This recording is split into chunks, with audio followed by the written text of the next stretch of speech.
Assalamualaikum warahmatullahi wabarakatuh. Apa kabar Ananda semuanya? Semoga dalam keadaan sehat sehingga dapat mengikuti pembelajaran kita kali ini. Pelajaran hari ini adalah sesi 6 ya, yaitu praktek variabel komposit, sikap, kepuasan, perilaku, keyakinan, dan lain-lain.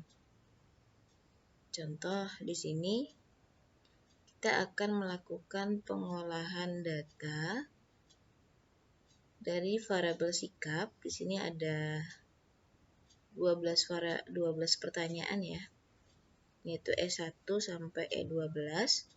Kita akan lakukan variabel kompositnya menjadi dua kategori. Nah, kategori pertama yaitu tidak baik jika total skornya kecil sama dari min atau median, baik jika total skornya besar dari min atau median. Nah, ini harus disesuaikan dengan definisi operasional. Contoh di sini ya, definisi operasionalnya untuk sikap, yaitu kita akan kelompokkan menjadi dua.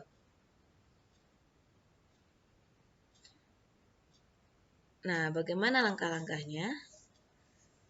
Nah, secara tidak langsung langkah-langkahnya itu sama dengan pembuatan variabel komposit pengetahuan. Jadi kurang lebih sama ya teman-teman. Yang berbeda adalah pada scoring saja. Nah, ini kita mulai ya. Langkah pertama itu adalah entry data sesuai coding.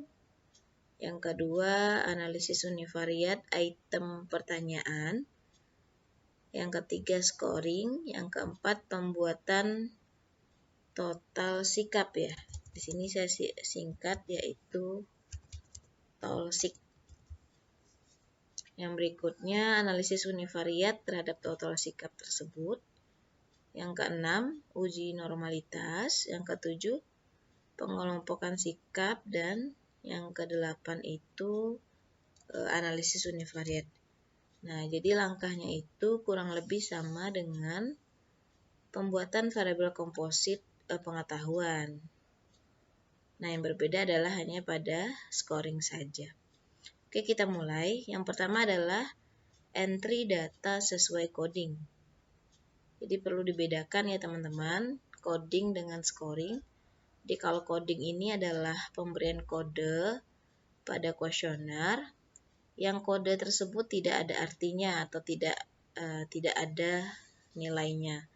Sedangkan kalau scoring, pemberian nilai, tapi sudah ada artinya. Contoh, jika scoring 3 berarti lebih tinggi dibanding dengan 2, lebih tinggi dibanding dengan 1, dan sebagainya. Oke, kita lihat kuesioner terkait sikap. Nah, untuk sikap, di sini teman-teman, coding yang bisa dilakukan adalah, di sini saya memiliki opsi jawaban 4, yaitu sangat setuju, SS, setuju, S, tidak setuju, TS, dan sangat tidak setuju, STS. Nah, jadi teman-teman disesuaikan ya untuk codingnya. Nah, jika memang nanti ada pilihan jawaban 5, misalnya ada tambahan di sini netral ya biasanya. Nah, nanti teman-teman akan sesuaikan codingnya. Berarti codingnya itu nanti disesuaikan dengan opsi jawaban. Nah, karena di sini ada 4 opsi, saya memberikan coding untuk sangat setuju itu adalah coding 1. Untuk setuju saya beri coding 2. Untuk tidak setuju saya memberikan coding 3. Sangat tidak setuju saya memberikan coding 4. Nah, ini hanya pemberian kode. Nah, kegunaannya apa? Untuk mempermudah kita dalam entry data ke SPSS. Jadi yang di entry bukan kata setuju atau tidak setuju, tetapi codingnya. Nah, bagaimana dengan 5 opsi? Berarti nanti teman-teman bisa tambahkan. Berarti codingnya itu terdiri dari misalnya sangat setuju untuk 1, setuju untuk 2. Nanti misalnya ada opsi yang lain. Misalnya tadi ya, netral berarti ada di tengah-tengah nih. Antara setuju sama tidak setuju. Sehingga coding netral adalah 3. Tidak setuju menjadi 4 dan sangat tidak setuju menjadi 5. Itu ya pemberian kode biasa. Jadi teman-teman akan melakukan entry data dengan coding seperti ini. Nah, kita lihat hasil entrian data. Sini teman-teman saya sudah melakukan entry data yaitu E1 sampai E12. Nah, kita lihat codingnya tadi ya. Nah, di sini 1 sangat setuju, 2 setuju, 3 tidak setuju, dan 4 sangat tidak setuju. Oke, langkah pertama sudah selesai ya teman-teman. Teman-teman sudah melakukan entry sesuai dengan codingnya. Nah, ini disesuaikan dengan jawaban responden. Nanti jika memang responden mengisi 1, berarti responden menjawab sangat setuju. Nah, kita masuk ke langkah yang kedua, yaitu analisis univariat item pertanyaan. Nah, ini sama ya dengan pembelajaran kita sebelumnya, yaitu pengetahuan. Kita harus lihat dulu apakah itemnya berskala numerik atau kategorik. Nah, jadi kalau untuk sikap, skalanya masih skala kategorik ya. Sehingga kita melakukan analisis univariat item pertanyaan sikap secara data kategorik. Nah, caranya adalah, nah ini kurang lebih sama dengan pengetahuan. Caranya, klik analyze, terus deskriptif, statistik, frekuensi. Nah, ini kita ambil semua variabel yang akan dianalisis kategorik. Nah, caranya dengan kalau untuk cepatnya itu dengan mengklik Ctrl A ya, atau satu-satu juga boleh. Oke, ini teman-teman saya sudah memasukkan semua item pertanyaan yang akan dianalisis secara kategorik. Nah, setelah itu kita langsung oke. Nah, jadi terlihat ya teman-teman di sini hasil dari analisis kategorik sesuai item pertanyaan sikap. Contoh di sini kita langsung sajikan datanya. Yang pertama itu adalah item sikap 1. Nah, di sini kita bisa kopas saja ya dari pertanyaan kuesioner, yaitu item pertanyaan 1 itu adalah saya lebih memilih merokok daripada dijauhi teman karena tidak ikut merokok. Nah, di sini teman-teman harus lihat, harus sajikan. Nah, penyajiannya juga kurang lebih sama dengan sikap atau pengetahuan ya, maksud saya. Jadi teman-teman bisa lihat di sini, ternyata yang menjawab sangat setuju tidak ada. Berarti untuk penyajian teman-teman harus disesuaikan dengan kuesioner. Nah, tadi ya, karena kuesionernya ada 4 opsi, yaitu sangat setuju, setuju, tidak setuju, dan sangat tidak setuju. Sehingga teman-teman bisa membuat 4 kolom di sini, yaitu sangat setuju, setuju, tidak setuju, dan sangat tidak setuju. Lalu kita akan sajikan data sesuai dengan hasil frekuensi item pertama. Kita lihat, untuk kolom sangat setuju ternyata tidak ada nih di item sikap, berarti kita bisa isikan N-nya 0, persennya juga 0. Untuk setuju juga tidak ada, berarti kita bisa isikan juga N-nya 0 dan persennya 0. Nah, untuk tidak setuju ternyata ada, kita isikan di sini ya, yaitu 17, yaitu kita lihat valid persennya yaitu 27,0%. Yang sangat tidak setuju ternyata juga ada, yaitu 46, valid persennya adalah 73%. Nah, jadi itu ya teman-teman, nanti akan disajikan sesuai dengan jumlah pertanyaan. Di sini berarti sampai 12. Nah, kita lihat lagi untuk yang kedua, ini adalah item sikap yang kedua. Ada yang menjawab sangat setuju yaitu 5 orang, bisa dilihat di sini ya. Yang menjawab setuju ada 26 orang dan menjawab tidak setuju 21 orang dan yang menjawab sangat tidak setuju adalah 11 orang. Nah, itulah langkah yang kedua, yaitu melakukan analisis univariat per item pertanyaan. Nah, di sini kita sudah selesai dan teman-teman bisa melakukan narasi ya. Nah, di sini contoh narasinya adalah tabel menunjukkan bahwa responden yang paling banyak menjawab sangat setuju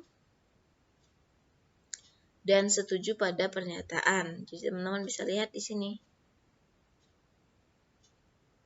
Nah, kita lihat pada sangat setuju yang paling banyak itu nomor berapa? Kita lihat sangat setuju. Di sini yang paling banyak adalah ini ya. 42 orang, yaitu 66,7%, yaitu sebagai seorang remaja perempuan seharusnya saya tidak merokok. Berarti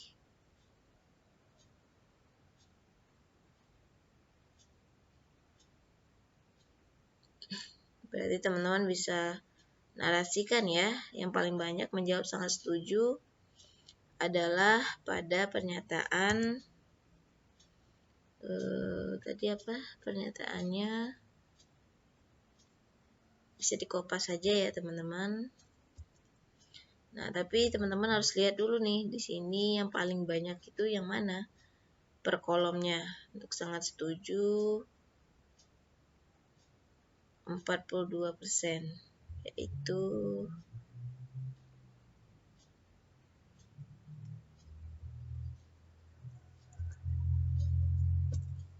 sebagai seorang remaja perempuan seharusnya saya tidak merokok. Nah, ini sebanyak tadi 42, 66,7%. 42 orang 66,7%. Nah, nanti disesuaikan ya teman-teman. 66,7%. Nah, kita lihat lagi pada opsi yang kedua.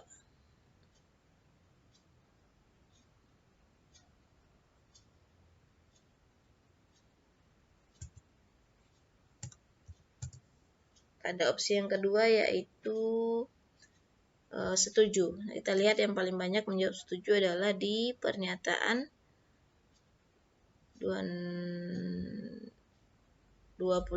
ya. Nah, ini kita bisa lihat. Nanti kalau ada yang salah nanti teman-teman bisa koreksi ya. Nah, berarti pertanyaannya adalah saya akan menegur jika ada teman saya yang merokok di lingkungan sekolah. Nah, berarti ditambahkan responden yang paling banyak menjawab setuju pada pernyataan tadi ya, pernyataan yang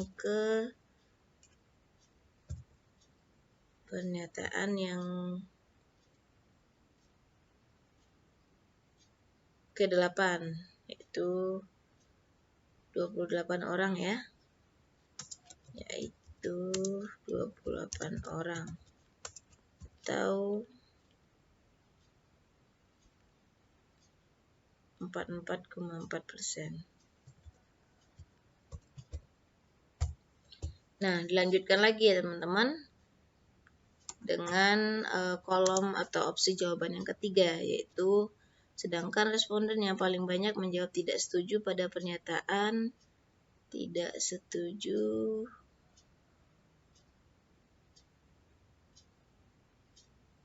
ini ya, 21. yaitu tentang jika teman merokok saya akan membiarkannya. Ini pernyataan yang kedua. Itu di sini bisa ditambahkan lagi narasinya. Sedangkan responden yang paling banyak menjawab tidak setuju adalah pada pernyataan saya jika teman merokok saya akan membiarkannya, yaitu 21 orang atau 33%. Dan responden yang paling banyak menjawab sangat tidak setuju, yaitu pada pernyataan. Nah, di sini ada dua ya teman-teman. Nah, jika ada dua pernyataan, teman-teman juga harus menuliskan dua pernyataan. Jika memang yang paling tinggi itu juga dua. Berarti narasinya di sini. Yang tidak setuju itu pada pernyataan saya lebih memilih merokok daripada dijauhi teman karena tidak ikut merokok, yaitu 73,0%.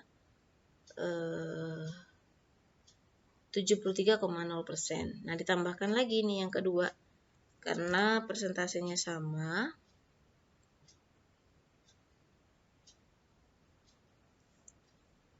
nah di sini teman-teman ditambahkan ya. Dan pernyataan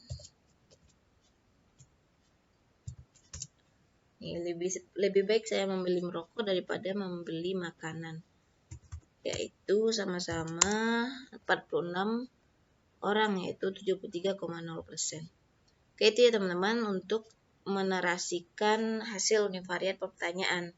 Kurang lebih sama dengan narasi pada ini ya, pembelajaran kita yang kemarin, yaitu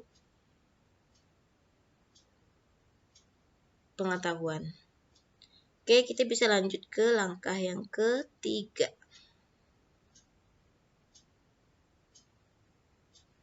Langkah yang ketiga yaitu scoring.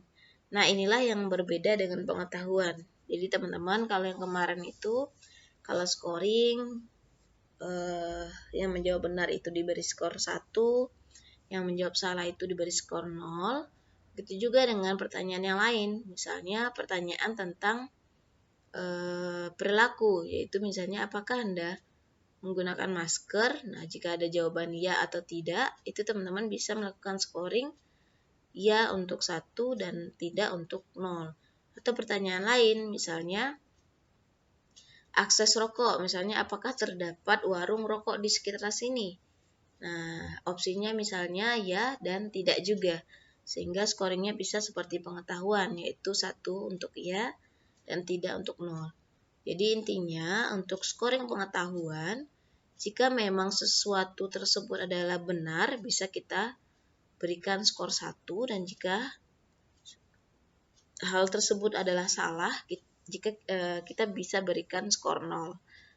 Gitu juga dengan pernyataan yang ada dan tidak ada. Misalnya tadi ya, jika memang ada, berarti kita beri skor 1, dan tidak ada, kita beri skor 0.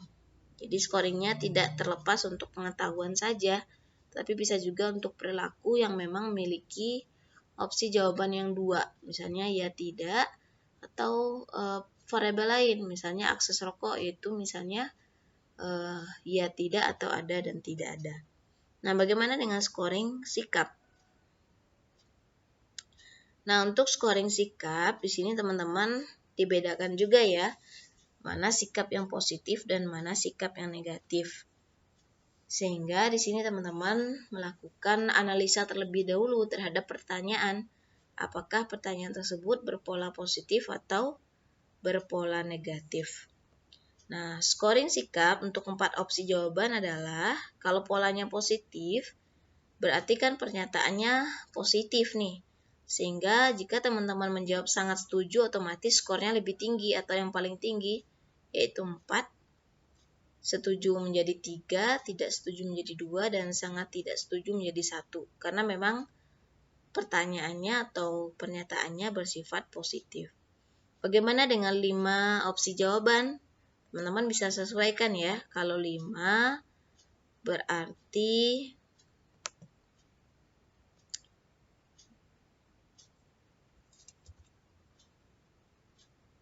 Nah, kalau 5 berarti teman-teman bisa tambahkan saja untuk skornya. Nah, yang perlu diperhatikan, scoring itu adalah berurutan ya teman-teman. Tetapi urutannya itu memang sudah ada nilainya. Jadi jika skornya 4 berarti lebih tinggi dibanding dengan 3, 2, dan 1.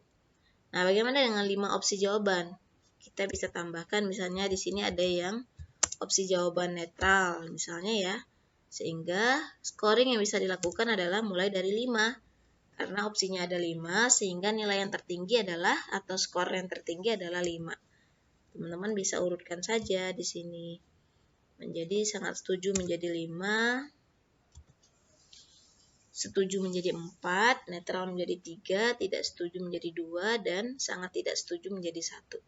Jadi kita lihat dulu apakah opsi jawabannya 4 atau 5.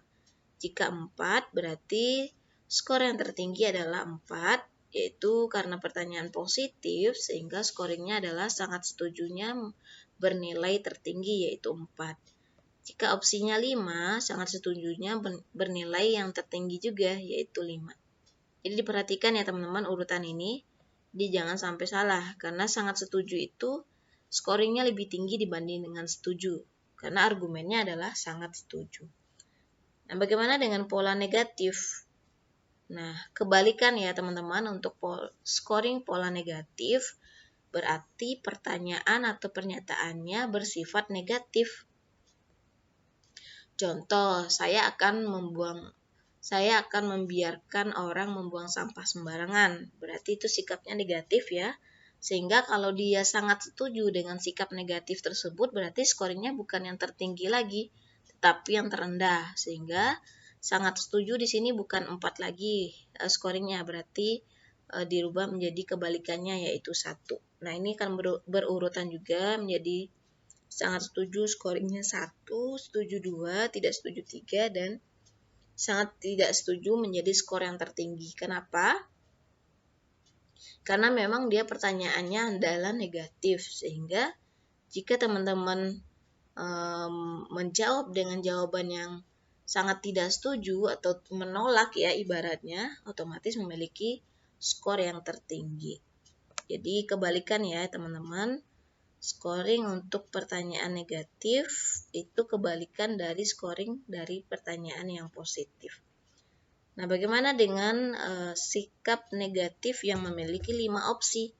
Nah, sama saja ya teman-teman. Teman-teman tinggal menambahkan saja. Misalnya ada opsi yang ketiga, yaitu netral atau ragu-ragu ya. Berarti teman-teman bisa tambahkan saja sesuai dengan tadi opsi yang tersedia, sehingga sangat tidak setujunya menjadi jawaban 5. Nah, kebetulan untuk kuesioner saya itu memiliki 4 opsi jawaban saja, sehingga teman-teman kita akan mengacu ke scoring untuk 4 opsi jawaban, yaitu sikap positif jika menjawab sangat setuju menjadi 4, setuju 3, tidak setuju 2, dan sangat tidak setuju menjadi 1. Nah, bagaimana dengan opsi yang 3? Bisa juga ya teman-teman. Jadi, nanti jika memang ada opsinya 3, teman-teman bisa sesuaikan saja. Misalnya, scoring untuk 3 opsi. Misalnya, sikap positif.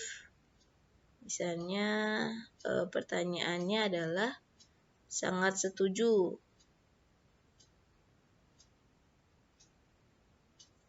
Misalnya tidak ada sangat setuju ya. Misalnya setuju saja. Terus netral. Terus tidak setuju. Bagaimana dengan 3 opsi? Berarti teman-teman harus sesuaikan sikap positifnya. Kalau 3 opsi berarti opsi tertinggi adalah angka 3. Sehingga netral 2 dan tidak setuju adalah 1. Nah, jadi teman-teman sudah bisa ya melakukan scoring baik untuk opsi jawaban yang 3 saja di sini atau opsi jawaban yang memiliki 4,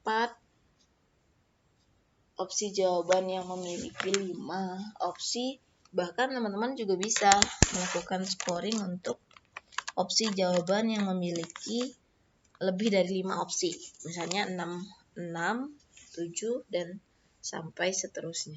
Jadi nanti disesuaikan dengan pertanyaan kuesioner. Bisa juga ya disesuaikan. Nah, kita lanjut ke contoh. Nah, di sini saya menggunakan 4 opsi sehingga scoring saya adalah sangat setuju 4, setuju 3, tidak setuju 2, sangat tidak setuju adalah 1. Nah, kita harus perhatikan terlebih dahulu apakah opsi jawaban kita itu sudah sesuai dengan coding. Karena teman-teman perlu perhatikan, jika memang sudah sesuai dengan coding, berarti kita tidak perlu melakukan perubahan kode. Jadi ingat ya, cara record untuk merubah kode. Nah, jika memang kodenya berbeda, kita bisa melakukan tahapan record merubah kode. Nah, tetapi jika memang opsi jawabannya atau codingnya sudah sama dengan scoring, berarti teman-teman tidak perlu merubah karena memang sudah sama. Kita lihat dulu. Nah, di sini untuk sangat setujunya adalah codingnya 1, setujunya 2, tidak setujunya 3, dan sangat tidak setujunya adalah 4. Nah, teman-teman bisa lihat bagaimana polanya. Berarti pertanyaannya adalah di sini berpola negatif. Sehingga teman-teman bisa perhatikan, jika ada pertanyaan negatif, ini sesuai dengan pola pada pertanyaan ya, yaitu sangat setuju 1, setuju 2, tidak setuju 3, sangat tidak setuju 4. Nah, ini berarti kita tidak perlu merubah kode pada pertanyaan negatif. Yang perlu kita rubah adalah pada pertanyaan positif, karena polanya berbeda dengan kuesioner. Berarti kita harus tentukan dulu nih yang mana yang kuesioner berpola positif dan yang mana yang berpola negatif. Kita baca satu persatu. Saya lebih memilih merokok daripada dijauhi teman. Berarti dia pertanyaannya adalah negatif. Yang kedua, jika teman merokok saya akan membiarkannya. Ini juga berpola negatif. Jika ditawari rokok oleh teman, boleh saja diterima. Nah, ini juga berpola negatif ya, teman-teman. Jadi ini adalah pernyataan yang memang negatif atau salah. Sebagai seorang remaja perempuan, seharusnya saya tidak merokok. Berarti ini berpola positif. Karena benar ya. Lebih baik saya membeli rokok daripada membeli makanan. Ini berpola lagi negatif. Terus, sekali-sekali seseorang boleh saja merokok. Ini negatif ya. Kita tidak boleh merokok tentunya. Yang ketujuh, jika ada orang yang merokok, saya akan menghindarinya. Ini positif ya. Jadi kita memang harus menghindari orang yang merokok. Saya akan menegur jika ada teman saya yang merokok di lingkungan sekolah. Ini juga positif. Saya akan menegur, ini juga positif ya. Usia orang yang dapat membeli rokok harus dibatasi. Ini juga positif ya. Harga rokok harus dinaikkan. Ini juga positif. Seluruh iklan rokok harus dilarang. Ini juga positif. Nah, kita sudah menentukan pertanyaan yang mana yang negatif, pertanyaan mana yang positif. Kenapa? Karena akan memudahkan nanti teman-teman dalam melakukan scoring. Jadi untuk scoring ini karena codingnya atau scoringnya sama, sehingga kita tidak perlu melakukan scoring satu persatu. Kita bisa melakukan scoring secara sekaligus. Jadi yang kita lakukan scoring adalah atau record merubah kodenya adalah pertanyaan positif ya. Karena memang kalau untuk pertanyaan negatif di sini sudah sama nih codingnya, yaitu sangat setuju 1, setuju 2, tidak setuju 3, sangat tidak setuju 4. Sehingga pertanyaan negatif ya E1, E2, E3, E5, E6 itu tidak perlu dirubah kodenya. Yang kita perlu rubah kode adalah pertanyaan positifnya, yaitu E4, E7, E8, E9, E10, E11, dan E12. Jadi teman-teman, ini tidak mutlak ya, tetapi harus disesuaikan dengan kuesioner. Jika memang nanti pertanyaan teman-teman di sini kebalikannya, misalnya codingnya adalah STS ya, misalnya sangat tidak setuju untuk 1, tidak setuju untuk 2, setuju untuk 3, dan sangat setuju untuk 4. Nah, nanti disesuaikan. Jika polanya seperti ini, berarti yang dirubah coding pada tahap scoring adalah pertanyaan negatif karena polanya berbeda nih. Nah, sedangkan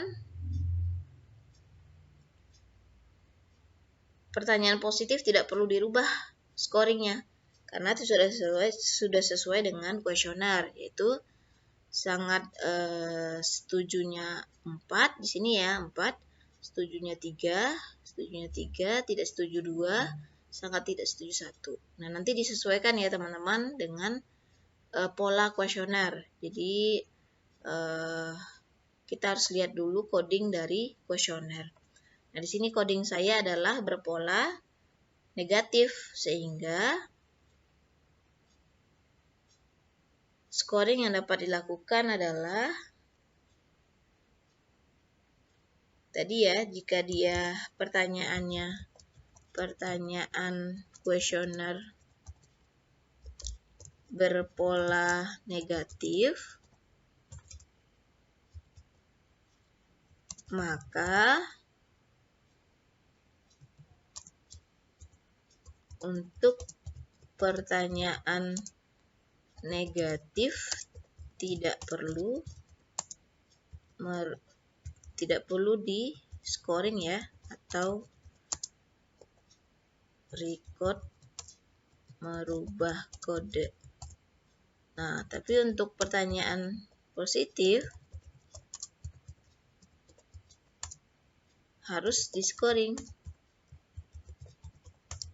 atau di record merubah kode. Begitu juga dengan sebaliknya ya teman-teman. Jika pertanyaan kuesioner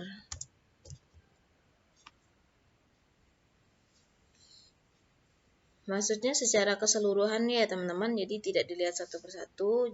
Jadi maksudnya adalah pertanyaan kuesioner ini memiliki coding ya, tahapan awal ya, coding berpola negatif, sehingga yang kita rubah kodenya adalah pertanyaan yang positif. Namun jika coding di awal itu adalah positif, berpola positif, maka untuk pertanyaan negatif yang perlu di scoring.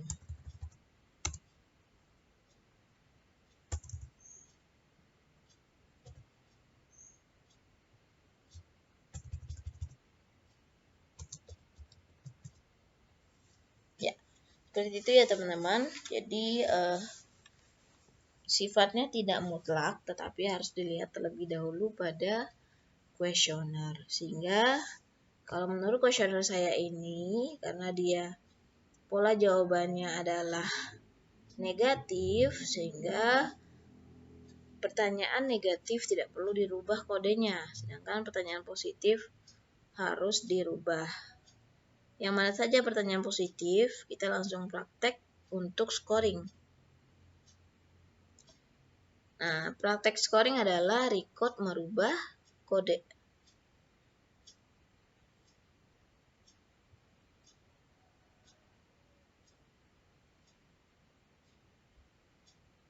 Nah, jadi teman-teman caranya sama ya seperti record sebelumnya, yaitu record into different variable. Nah, di sini kita akan memilih nih pertanyaan mana yang akan di scoring. Karena tadi sudah kita tentukan pertanyaan positifnya nomor E4. Nah, untuk E1 kan tidak perlu di scoring, E2 juga tidak karena polanya sama dengan codingnya. Sedangkan tadi ya, E4 perlu nih di scoring karena berbeda dengan codingnya. E5 tidak perlu, Berarti kita bedakan dulu ya agar lebih cepat. Berarti yang di scoring ini adalah E4, E7, E8. E4, E7, E8, F9, 10, 11, 12. Nah, jadi itu ya teman-teman, jika kita sudah mengelompokkan pertanyaan positif negatif, kita bisa melakukan tahapan merubah kode secara sekaligus, tidak satu-satu. Nah, di sini kita bisa rubah menjadi sikap kode 4 ya. Nanti teman-teman sesuaikan saja. Atau sikap kode 7. Jadi kalau untuk perintah sekaligus, teman-teman harus lakukan merubah nama untuk semua item terlebih dahulu. Jadi kita akan rubah satu persatu di sini. Sikap kode 9. Sikap kode 10.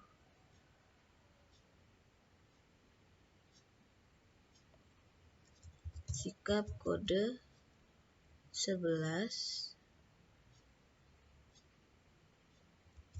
Sikap kode 12.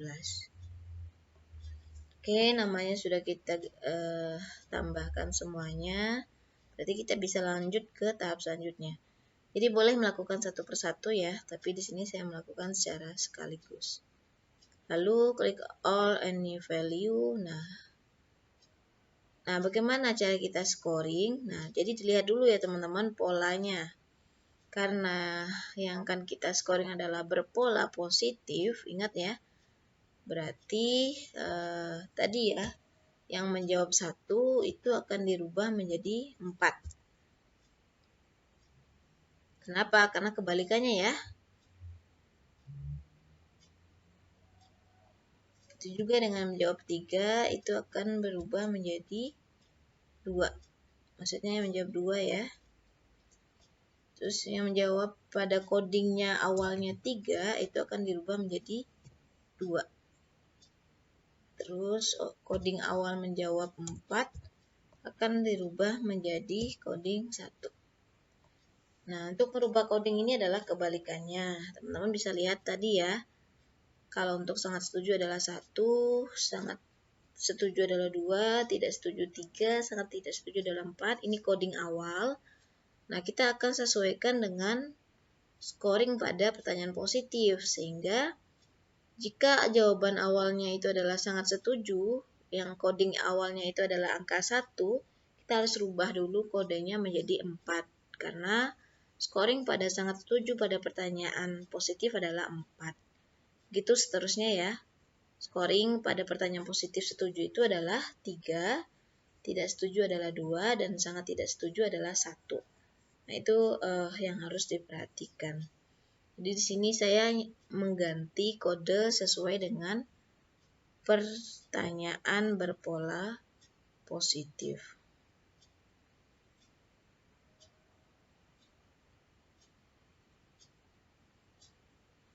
Nah, tadi scoringnya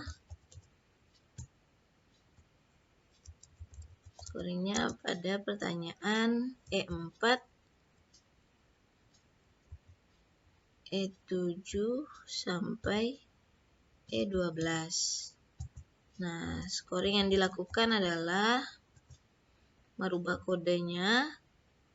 1 dirubah menjadi 4, 2 dirubah menjadi 3, 3 dirubah menjadi 2, 4 dirubah menjadi 1. Ingat ya, scoring pertanyaan positif.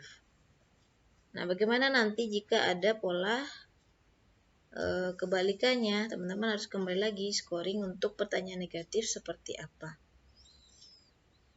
Oke ya, ini kita sudah selesai melakukan scoring pertanyaan positif. Oke, jika sudah semua sudah sesuai, teman-teman bisa continue saja, lalu oke. Nah, kita sudah selesai melakukan tahapan yang berikutnya, yaitu melakukan scoring. Itu ada sikap kode 4, kode 7, 8, sampai 12. Nah, untuk merapikan, teman-teman bisa melakukan editing di variable view ya. Di sini desimalnya saya turunkan. Oke, kita bisa lanjut ke langkah yang berikutnya. Nah, kenapa pertanyaan negatif tidak di-scoring? Karena memang tadi sudah sesuai dengan coding di awal ya. Jadi, scoring kita sebenarnya sudah selesai. Yaitu baik scoring pertanyaan negatif maupun scoring pertanyaan positif. Nah, bagaimana dengan langkah selanjutnya, yaitu pembuatan tolsik. Jadi tolsik ini adalah total skor sikap. Jadi sama ya, semuanya kita jumlahkan menggunakan perintah compute. Nah, yang kita jumlahkan adalah semua item yang sudah di-scoring. Nah, item mana yang sudah di-scoring, teman-teman bisa lanjutkan ya. Langkah selanjutnya adalah pembentukan variabel, yaitu tolsik atau total skor sikap. Di sini saya beri nama tolsik. Nah, di sini harus diperhatikan yang mana yang akan kita jumlah. Jadi teman-teman, untuk tolsik ini adalah yang kita jumlahkan adalah semua pertanyaan yang sudah di-scoring. Jadi yang tidak di-scoring tidak dijumlahkan. Contoh di sini tadi ya, untuk item E1 tetap menggunakan yang pertama karena tidak merubah kode. E2 juga tidak merubah kode. E3 juga tidak merubah kode. E4 juga. Nah, untuk E4 di sini yang kita gunakan bukan yang E4 yang awalnya karena ini scoringnya salah ya.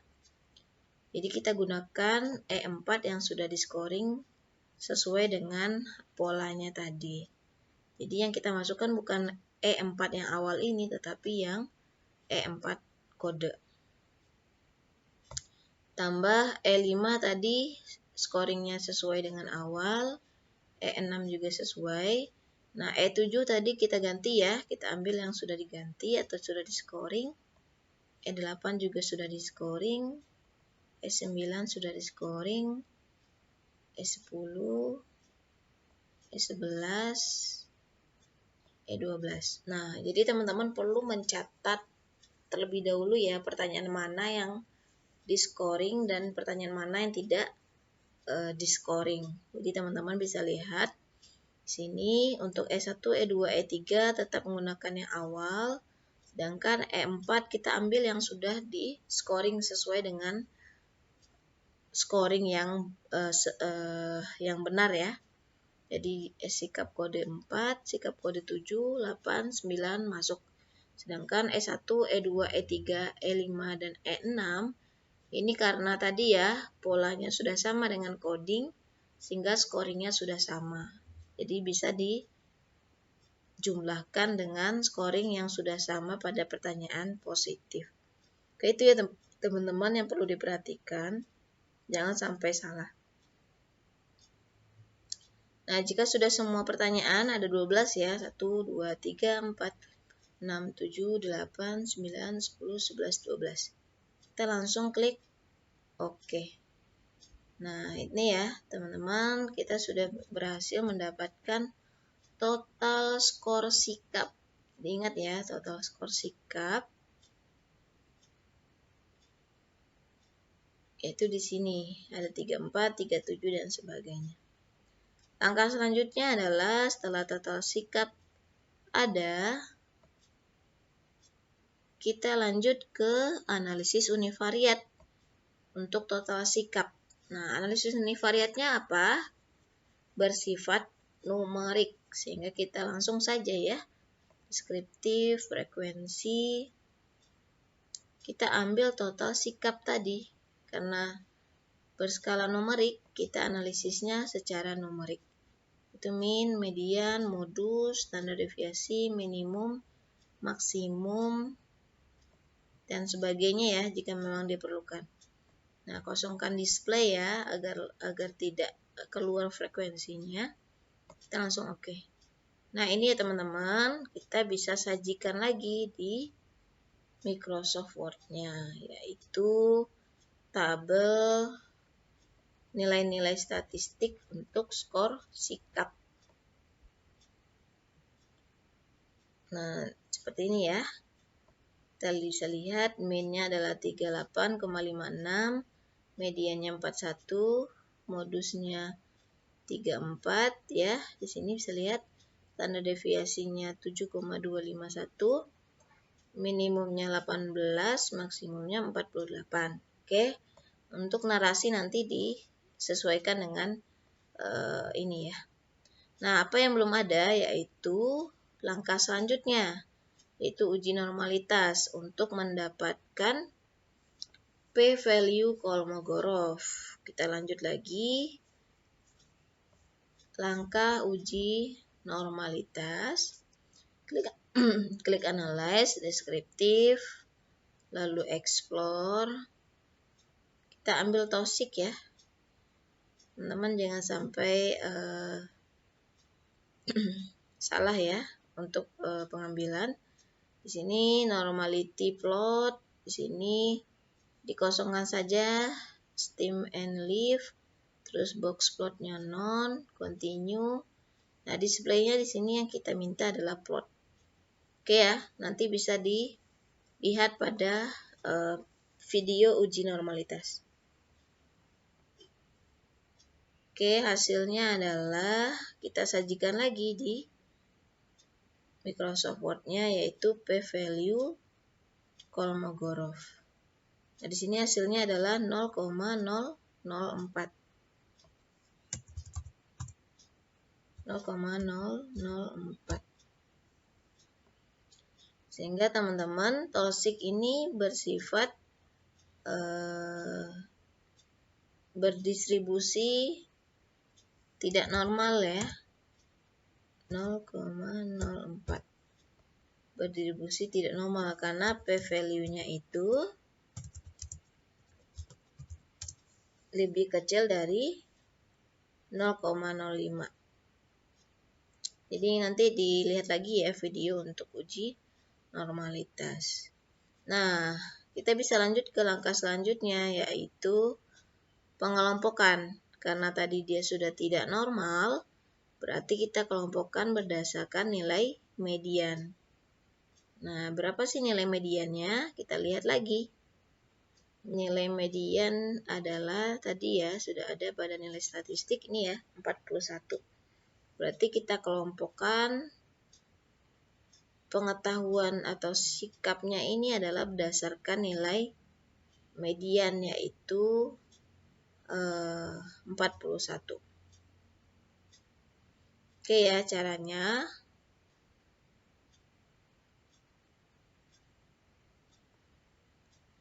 Record merubah record pengelompokan ya yang kita pilih. Record into same different. Nah, teman-teman ambil total sikap.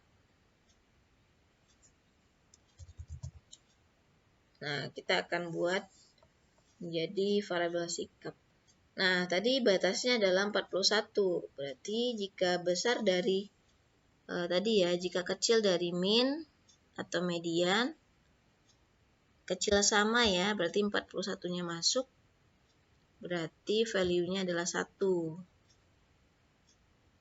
Ingat ya, tadi pada definisi operasional sudah ada. Terus yang besar dari 41 berarti 42 ya. Menjadi value-nya adalah 2. Nah, jika value sudah sesuai dengan definisi operasional, yaitu tadi di sini definisinya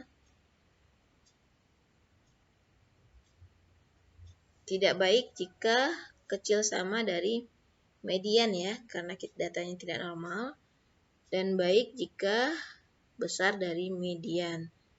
Nah, jadi kita sudah selesai ya. Kita continue dan oke. Oke teman-teman, kita sudah dapat variabel sikap. kita turunkan desimal. Nah, untuk sikap kita perlu menambahkan value. Itu tadi ya, 1 untuk tidak baik atau bisa juga kurang baik ya. 2 untuk baik. Oke.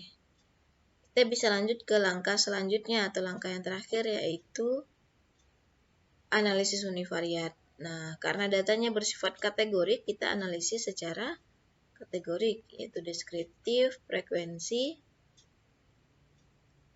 set ya. Ambil di sini sikap. Oke. Nah, ini teman-teman bisa terlihat datanya, kita bisa sajikan untuk analisis kategoriknya. Itu untuk sikap tidak baiknya adalah 57,1. Nanti disesuaikan ya. Sini nanti teman-teman bisa buat diagramnya sendiri ya. Sini saya sudah ada diagram, jadi tidak perlu saya buat lagi. Oke ya, tidak baiknya adalah 57,1 dan baiknya adalah 42,9. Sehingga teman-teman bisa narasikan di sini. Responden paling banyak memiliki sikap tidak baik, yaitu 57,1%. Oke ya teman-teman, sudah selesai ya semua langkah, kita sudah selesaikan untuk variabel sikap. Jadi kita tadi melakukan 3 penyajian data, yaitu data per item pertanyaan, data nilai statistik, dan data kategorik sikap.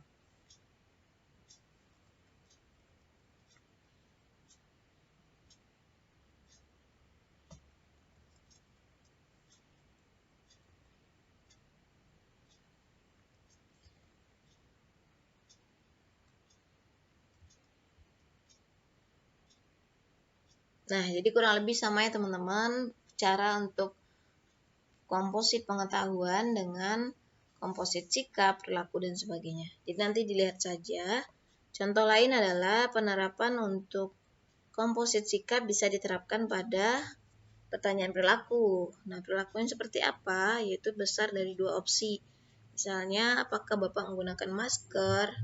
Ini ada opsi selalu, sering, kadang-kadang, jarang, tidak pernah. Ini teman-teman bisa lakukan seperti langkah komposit sikap. Itu juga dengan 3 opsi di sini ya. Apakah Bapak menggunakan sarung tangan? Ya, kadang-kadang tidak. Sehingga scoringnya adalah bisa menggunakan seperti komposit sikap. Itu juga dengan pertanyaan lain seperti kepuasan di sini. Itu sangat puas, puas, netral, tidak puas, sangat tidak puas. Ini bisa juga dilakukan seperti komposit sikap. Itu juga dengan pertanyaan yang lain. Nanti disesuaikan ya teman-teman. Sesuai dengan kuesioner. Contoh di sini saya lihat ya kuesioner. Misalnya di sini saya banyak yang memiliki variabel.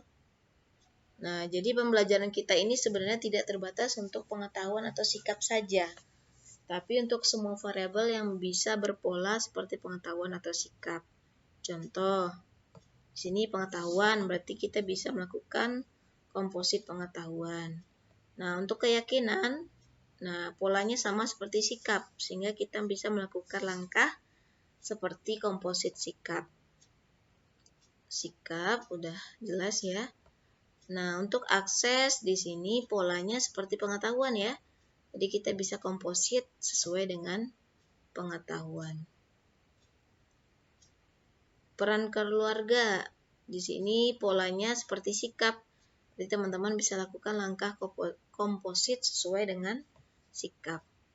Peran teman di sini juga polanya seperti pertanyaan sikap, sehingga langkahnya bisa ikut seperti pengolahan sikap. Keterpajanan iklan di sini juga polanya seperti sikap. Tingkat stres di sini juga polanya seperti sikap. Ya, itu ya teman-teman. Jadi nanti dilihat lagi apakah pertanyaan tersebut berpola seperti pengetahuan atau sikap. Jika berpola seperti pengetahuan, teman-teman bisa melakukan langkah komposit seperti pengetahuan. Dan jika berpola seperti sikap, teman-teman bisa lakukan langkah komposit variabelnya seperti komposit sikap. Jadi pembelajaran kita tidak terbatas pada variabel sikap atau pengetahuan saja, tapi sebenarnya untuk semua variabel ya yang bersifat komposit, yaitu tadi variabel yang memiliki beberapa pertanyaan yang bisa di-scoring. Oke, itu ya teman-teman, akhirul kalam ya. Saya sudahi. Assalamualaikum warahmatullahi wabarakatuh.